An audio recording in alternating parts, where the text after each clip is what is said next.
The next speaker is relatively well known to basically the industry, and what we wanted to look to do here is there's a lot of people in the room who do all the day-to-day service delivery, but what does that potentially impact from a from a commercial level in terms of dollars and cents when these animals are sold. So it's a great pleasure to introduce Brian Leslie as our next speaker. Brian gave me a little bit of a list of a few things, but I'm going to turn it around a bit because I started off back in West Gippsland at Coralline where I ran into Brian. So Brian, just from a farming perspective, has been involved the whole lifetime in dairy farming and moving from about 35 cows to 600, I think was perhaps the journey from Coralline to up into northern Victoria, and during that period of time achieved master breeder, a whole range of F. So as a starting basis, I think there's the herd side of things and the dairy farming side of things, which has always been a strong passion. And he's started with Gippsland and Northern, and not everyone will remember Gippsland and Northern, but a very much dairy-focused sales group. So Brian started in 79. His interest in pedigrees and cows goes well before 1979. I know that probably the moment he could walk into the dairy it started. But also involved in that has been, sales, top price $251,000. Sales all over, not only dairy, beef. I think there's even a fox terrier sale somewhere in the mix that they got involved in. And I must admit, every time I go to a house auction in Melbourne, I sort of beg a belief how little those guys do compared to a cattle auction here and how much they charge. So it's always interesting. The other part that I think that's important there is that Brian co-founded IDW in 1990, and that has been one of the stages for the Australian industry, and that's been an important journey and will continue post. Perhaps one of the things that people may not be aware, that at one year Brian also was the co-owner of the #1 Holstein, the #1 Jersey Bull in Australia, in Alta Colin and Alta Whisky. And Brian has, an international role in judging, not only in Australia but also New Zealand, Germany, Argentina, Jersey, Northern Ireland, Japan, New Zealand, and amongst, say, Japan, it's interesting. Probably the top production animal in the country originates out of the Pooley Bridge herd, and there's some animals that in Canada that rank at the very top. So Brian resides at Kialla with wife Diane and daughter Rachel, and there's, I think, bringing what the value of cattle to the market is we really appreciate the opportunity to hear from Brian. So thank you.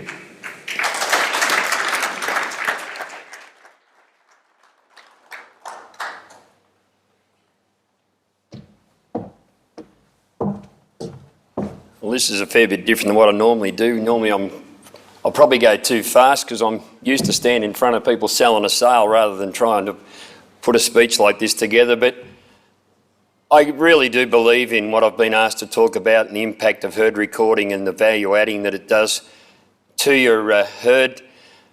I, as Graham said, have been raised on a dairy farm, and Dad tested, I think he started herd testing cows in 1962 and never stopped. We tested every month at our place right until we stopped dairying, which was in 2018, so it was almost 60 years of herd recording. We did it every month, never missed, and believe it was a really major part of progressing our operation.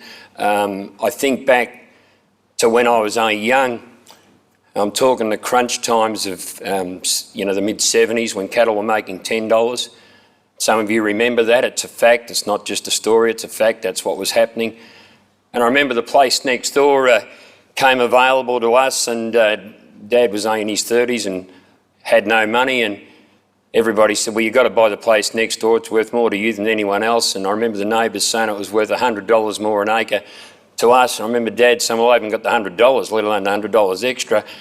But it was because of the herd recording and because of the fact that we had cattle that had information, I remember Dad sold a line of heifers, and it doesn't seem very much now, but it got the deposit on that place, and it stuck in my mind. Like, cattle were making $10, and Dad sold quite a sizable line of heifers for $300. And I know that doesn't sound much now, but that got the deposit on the place next door. And I remember him always telling us that no matter how bad things got, you could never give away herd testing and you could never give away AI. And I believe that to be so true. And those cows that are on the screen there now, they're 5 generations of cows that were our place, and you know, they had an average production for 462 kilos of fat and 11,000 odd litres of milk. And you know, I guess if we never herd tested, we wouldn't have known. You know, it wouldn't have got us the kind of cattle we had. And you know, another thing that I remember clearly, when I was a kid, there was a lot of herds that didn't herd test. I remember Dad and my brother went off to sale and bought a couple of cows, and the guy never herd tested. They were pedigree cows, and the guy said to Dad after the sale, and one was a black cow and one was a half-coloured cow, and he said, oh, the black cow's a great cow. He said, the other cow's not much good. Well, the black cow was slow to milk, and the other cow was fast, and I think back, and it was in about 1980, I think he bought those cows, and I remember the cow that was supposed to be no good, she did over 300 kilos, which back then was a fair bit. The other cow did about 200, you know. So herd testing tells you what they do. You know, you can think that they do such and such, but if you don't herd test, you don't know. And I heard some of the speakers before saying about using all the things that herd testing gives you, and I heard Simone say when protein came in, you know, we didn't use that at home. I remember thinking, you know, well, what's that matter? You know, and I don't believe we took, like right at the start, I don't believe we took enough notice of it.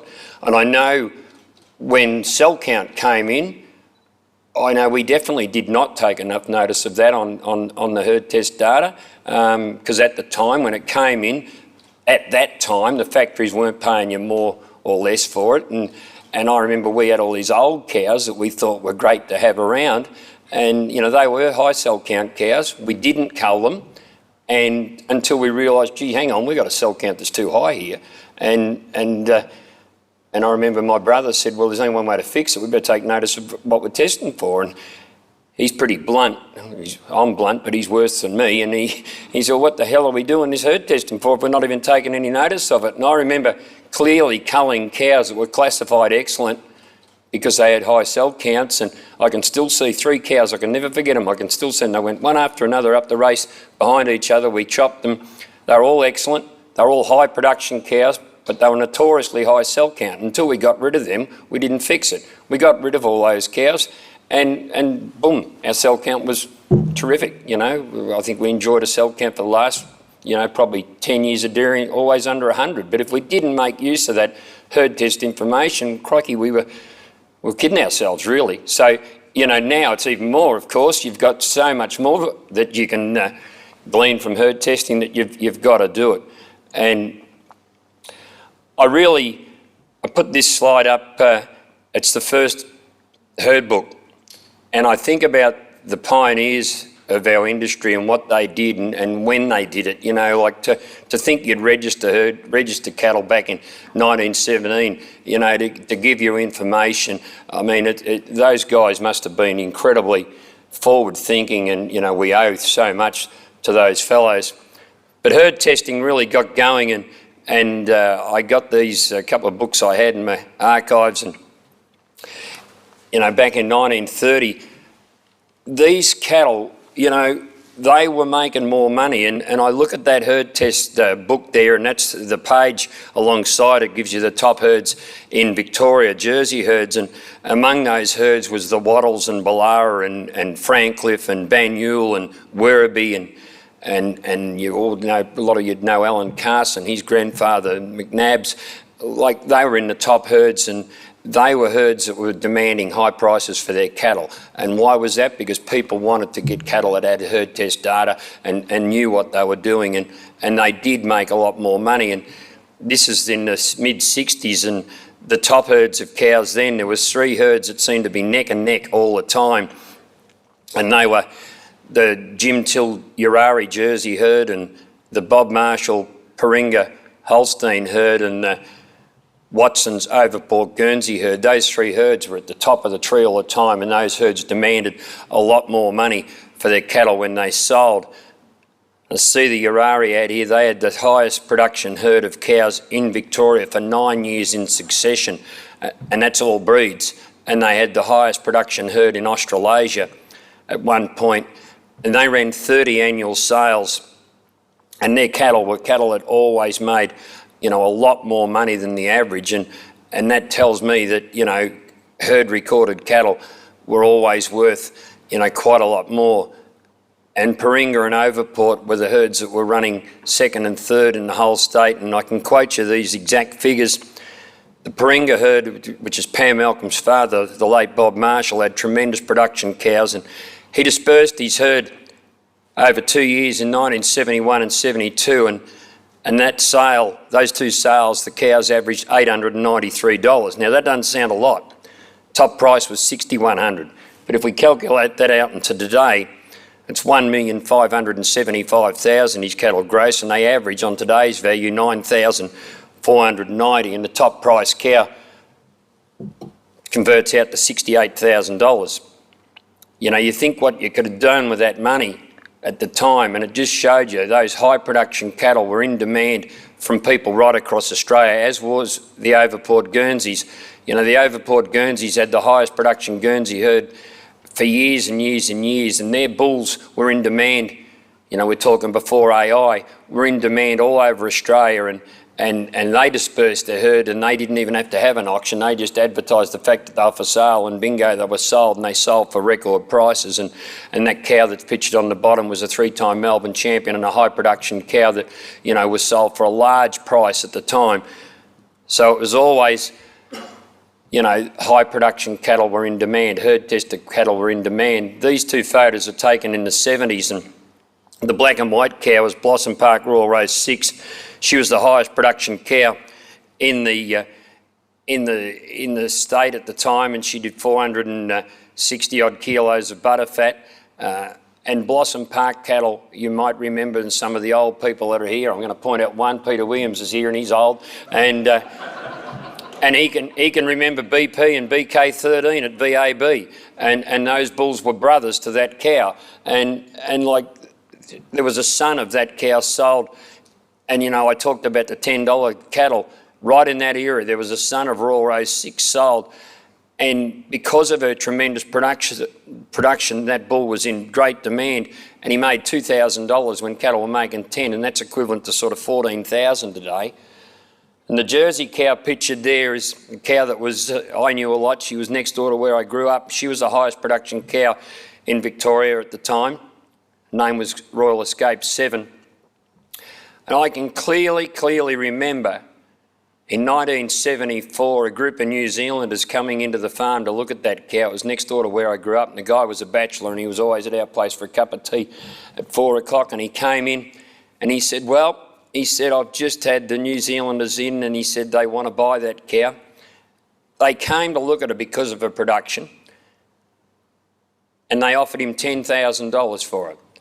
And that was an enormous amount of money in 1974. It's equivalent to $86,000 today. And he didn't take it. And I'll never forget Dad saying to him, well, why don't you take it? You're bloody mad. He was a bachelor guy, and he liked good cows. He said, money's cold comfort. So he didn't sell her. But he would have been able to because of tremendous production. And, I know he did sell a bull calf out of her, a month old, I remember at the time, for $2,500, which was a lot of money. So, don't underestimate the value of herd recording. It's all right to say you've got a cow that's good, or a herd that's good, but if they've got the production data behind them, it's so valuable to you. And I put these two bulls up because I think they were turning points of the industry in the 80s. One is the white bull's Luck and Marilyn Starlight, or Luck as he was known. He had 42,000 daughters. And the other one, the black bull, was MBSL, Murraybrook Starlight Loyalty, and he had near 20,000 daughters. And they were both sons of Roybrook Starlight with vaccinated milk into the industry in Australia. And I remember when I started auctioneering, I was 15 when I started selling in late 79, and I remember I used to get driven up to Maffra, and I used to have dairy heifer sales in Maffra, and the reason I'm putting those two bulls up, a lot of them will buy those two bulls. And I was selling in Warragul and Dandenong, and really in that area, the guys I was dealing with weren't at that point ready to believe in AI. They didn't believe in herd testing so much, but Maffra did. Maffra was just full on, and you know, we'd go up to the dairy heifer sales there, and all the heifers would be by AI bulls, and they made significantly a lot more money than what the cattle just by the normal herd bulls did. And you know, you don't have to be a stud breeder to breed good cattle, as we know, and the tremendous bulls that VAB or Genetics Australia made available to the industry at that time, I think was just amazing and increasing the value of cattle. And I sold lots of sales back at that time where your top cow would be by, you know, Mark or MBSL or those kind of bulls, and she'd make $1,000. And I know that doesn't sound a lot now, but it was a power of money then. And she made it because she was so good, because she was AI bred and she had herd test details behind her to back her up. And I think when we look at detail and we look at, you know, keeping information, and I put this cow up, she's the #1 BPI cow in the country. She was champion cow at IDW, and I mentioned in the 30s, one of the herds of Alan Carson's grandfather, the McNabs. Well, that pedigree goes back all those generations, and it's there for it's documented, you know. And I can't stress to you enough how you've got to keep records, and herd testing does that for you, and that information's all there. And you know, the value of a cow like that is really hard to imagine, because you know, you've got so much information.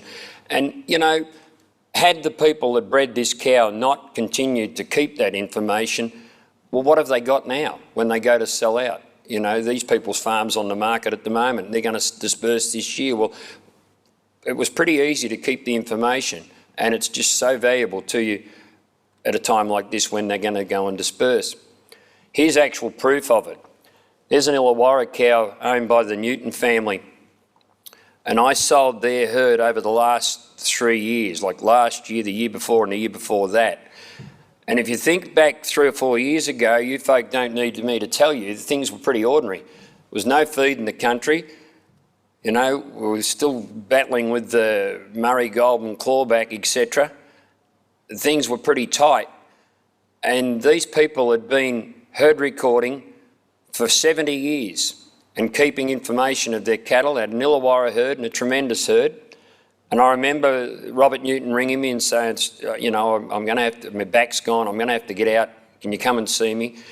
And he was petrified, thinking what his cows were worth.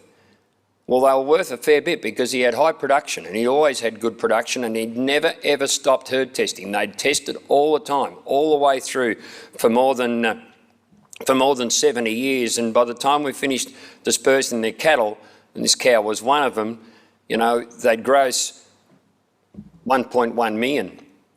And, you know, that's a handy little bit to put in your pocket at the end of the day, all by just keeping records all the way through.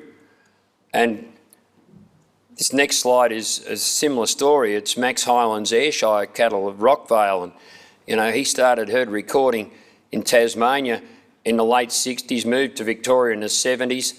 You know, started with nothing and built up a tremendous group of cows. And the same, we dispersed these cattle over a couple of years at a time when things were tough enough.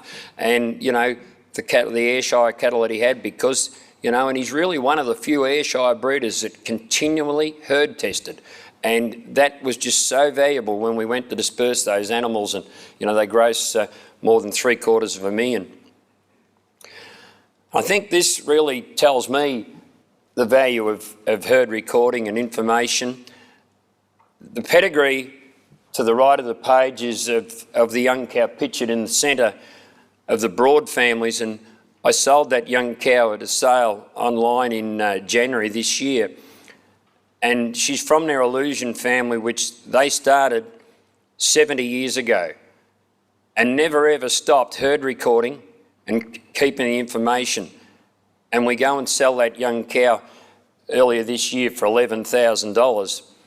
And the photograph below is the late Reg Broad, who was without doubt a pioneer in marketing. And the other photo is an example of the amount of people that would come to his sale. And that's because when that photo was taken, there was no AI, but his cattle were herd recorded always. They hadn't just done it every now and then, they'd always herd recorded, and their animals were available with that tremendous background of production. And you know, they broke enormous records, and in 1965 they sold an unborn heifer calf for 2,550 guineas, which today's value is $75,000. And they sold a bull calf in 1973 for $6,250, and that today is more than $60,000. And that's because people all over Australia wanted to get those genetics because of the production value, and I just think it really stands out to show you. And it doesn't matter what breed.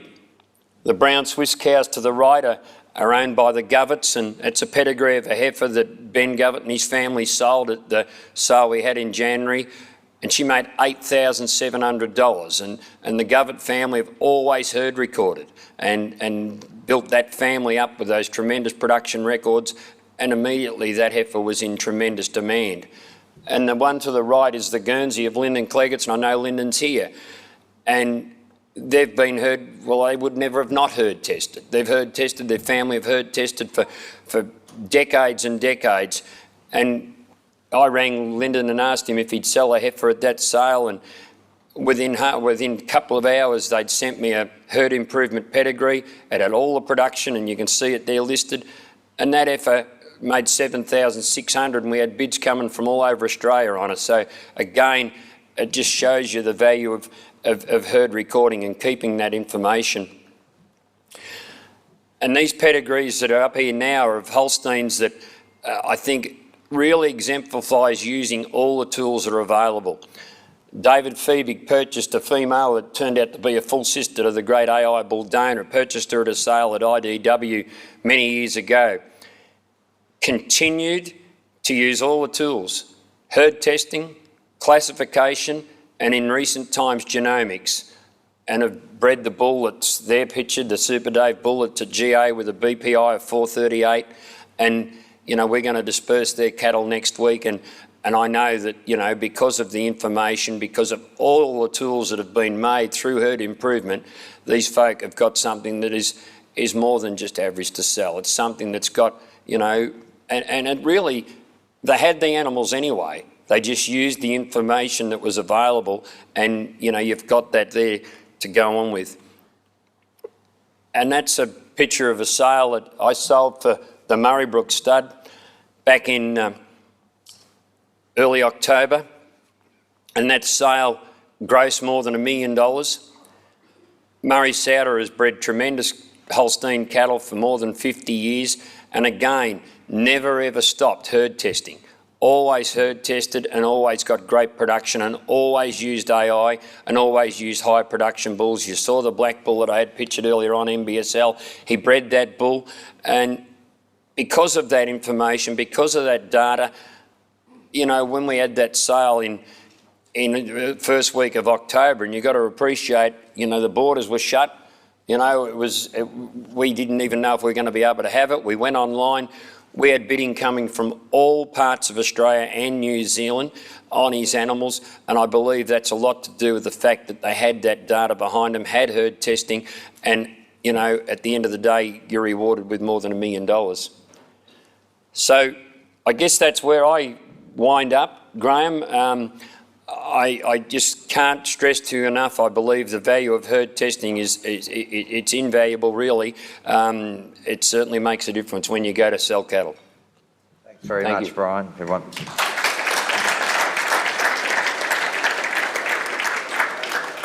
I think with it, you know, one of the things that Brian highlights, and sometimes we don't look back to the sort of the obvious, that the things you do as service providers generally in the room on a day-to-day basis cumulatively make a, you know, have a huge impact, and sometimes I don't think we always think about that overall end result. So really appreciate the opportunity and thank Brian for making time available, and he'll be here at lunchtime. We're going to keep ticking along, otherwise I'll get another little rev up.